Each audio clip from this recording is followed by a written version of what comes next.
President Biden expected to deliver a speech promoting peace during this morning's United Nations General Assembly. Joel Rubin, who served as the Deputy Assistant Secretary of State for the Obama administration, with us now. Joel, good to see you. How notable are these meetings? I mean, they are very significant, but are they more symbolic today? Well, Adrienne, it's great to be with you. The UN General Assembly meetings are always very important because they send a signal that the world is coming together in one location annually to talk about the issues facing all of us collectively. Remember, the United Nations was founded basically by the United States after World War II to create a mechanism for countries to resolve conflicts and problems and promote peace and security. So it doesn't really have any hard authority directly to tell countries what to do, but it does give a venue for discussing the hard issues. And that's why it's really important for President Biden to be there today, to show American leadership, to meet with leaders with whom he is having discussions and hard discussions, and also to try to get countries on the record about where they stand on hard issues, especially related to the war between Russia and Ukraine. Right. He's expected to ask for more money, billions of dollars, as the U.S., especially Americans who have not seen an end in sight here, are getting exhausted because of the price tag. Biden will be the first U.S. president to ever meet with the leaders of the 5 Central Asian nations known as the STANs, former Soviet states, including Kyrgyzstan, Kazakhstan, Turkmenistan. Russia and China will be watching. What is expected to happen? Thank you. I know a lot of those are the stands. Hard to pronounce. That's why they call them the stands. But what could come from that meeting that's so significant? I mean, this is an interesting window right now, a potential opportunity for the United States to carve out the stands and other countries who traditionally have had close relations with Russia. They were part of the Soviet Union at one point.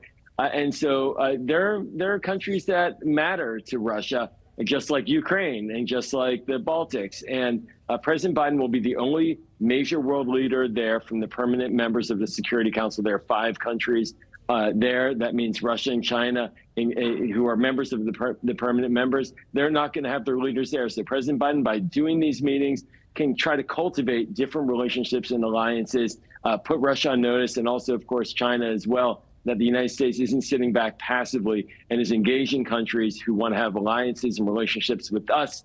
And that's a positive competition and a chance to really build those ties that do make Russia and China a bit nervous. It's interesting that this is the first for a U.S. president when the fall of the Soviet Union happened so long ago. Quite interesting, actually. But it's more than a rallying cry. Biden is one of 5 major UN leaders with veto power, yet he's the only one attending in person. France isn't there, Britain, Russia, or China. So what does that mean? Yeah, it's, well, first and foremost for China, President Xi, he seems to be having a lot of problems internally. There's a lot of shuffling of leadership. He isn't clearly anxious to be there. And then Vladimir Putin, who knows if he'd be worried about getting picked up potentially and sent to The Hague.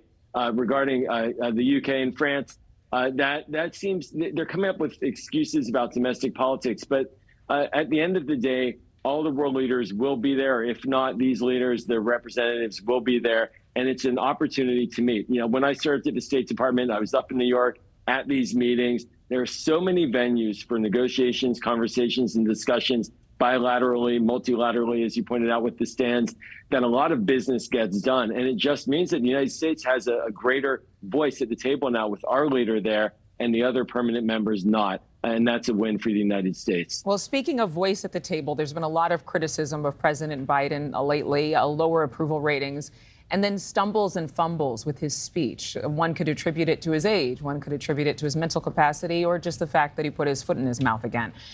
How much is at stake here, especially if he doesn't hit all of his talking points sharply? Yeah, I'm not worried. President Biden delivers. He's been delivering for the American people for 2.5 years. He's a strong speaker from the plenary. He has done this before. He was a senator for nearly 4 decades and is used to giving these speeches. And we saw similar arguments being made before the State of the Union speech last year. And then he knocked it out of the park and really put Republicans on the defensive. So I'm sure he's going to give a great speech like he always does on foreign policy. That's his real sweet spot. And he's going to show once again why he's the right leader right now at this moment for the United States in this global forum. Thank you for watching. Go to newsnationnow.com to find News Nation on your television provider. And don't forget to click the red subscribe button below to get more of News Nation's fact-driven, unbiased coverage.